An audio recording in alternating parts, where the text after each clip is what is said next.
teman-teman, ayo kita lebih mengenal tentang disabilitas intelektual pada anak. Nah, apakah teman-teman mengetahui ternyata jumlah kasus disabilitas intelektual di Indonesia terdapat sekitar 2 juta kasus per tahunnya? Nah, apakah teman-teman tahu apa disabilitas intelektual itu? Jadi, menurut Asosiasi Psikiater Amerika menjelaskan bahwa disabilitas intelektual adalah suatu kelainan perkembangan saraf pada otak yang terjadi di awal masa perkembangan. Gangguan ini mengakibatkan kegagalan dalam fungsi sosial, personal, akademik, dan fungsi kerja. Sebenarnya, apa sih penyebab disabilitas intelektual tersebut? Nah, jadi ada 2 faktor utama penyebab disabilitas intelektual, yaitu faktor non-biologis dan faktor biologis. Faktor non-biologis disebabkan oleh kemiskinan, sedangkan faktor biologis terdiri atas 4 bagian. Yang pertama yaitu genetik atau keturunan, yaitu kelainan gen dari orang tua dan mutasi gen. Yang kedua, prenatal. Nah, gangguan perkembangan selama kehamilan yang disebabkan oleh alkohol, obat-obatan, dan infeksi rubella. Yang ketiga yaitu perinatal. Bayi yang kekurangan oksigen ketika lahir atau hipoksia, bayi yang lahir prematur, dan cedera pada otak bayi. Yang keempat adalah postnatal, yaitu anak yang terkena penyakit campak, meningitis, kekurangan nutrisi, keracunan timbal, dan perawatan kesehatan yang kurang.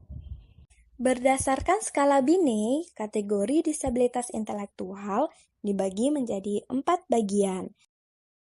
Yang pertama yaitu mild atau ringan, dengan IQ yang berkisar antara 52 hingga 68.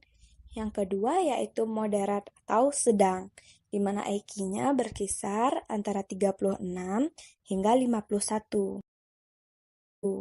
Yang ketiga yaitu severe atau berat, di mana IQ-nya berkisar antara 19 hingga 32.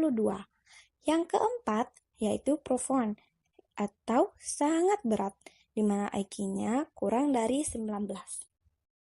Berdasarkan DSM-5, terdapat 3 karakteristik disabilitas intelektual.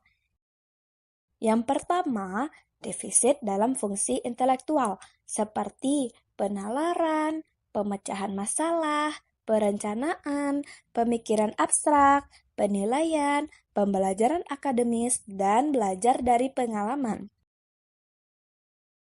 Yang kedua yaitu defisit dalam fungsi adaptif, yang mengakibatkan kegagalan untuk memenuhi standar perkembangan dan sosial budaya untuk kemandirian pribadi dan tanggung jawab sosial.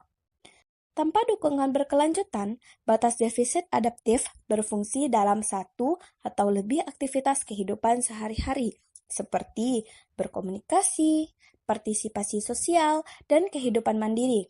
Nah, hal ini pun juga terjadi di berbagai lingkungan, seperti di rumah, di sekolah, pada saat di pekerjaan, dan dalam lingkungan bermasyarakat. Yang ketiga, onset defisit intelektual dan adaptif selama periode perkembangan. Jadi, apa yang perlu dilakukan oleh orang tua atau keluarga bila anak menunjukkan ciri-ciri atau tanda-tanda di atas? Yang pertama, orang tua harus membawa anak ke puskesmas atau rumah sakit terdekat untuk diperiksa tenaga medis. Yang kedua, menindaklanjuti hasil pemeriksaan dari tenaga medis dengan mengikuti petunjuk dan saran yang diberikan. Yang ketiga, memasukkan anak ke sekolah yang sesuai dan kembangkan potensi yang dimiliki oleh anak.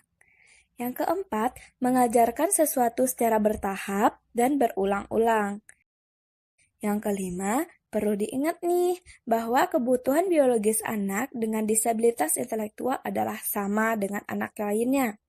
Hanya saja, mereka tidak mengerti bagaimana mengatasi bila rasa tersebut timbul dan apa yang harus mereka lakukan. Untuk itu, orang tua dan keluarga harus memberikan contoh tentang sikap dan nilai berperilaku yang baik kepada anak. Nah, apakah sekarang teman-teman sudah lebih tahu tentang disabilitas intelektual? Semoga dengan video ini kita semakin sadar dan semakin mengenal lingkungan di sekitar kita. Jadi, nantikan kami di video selanjutnya ya. Dadah!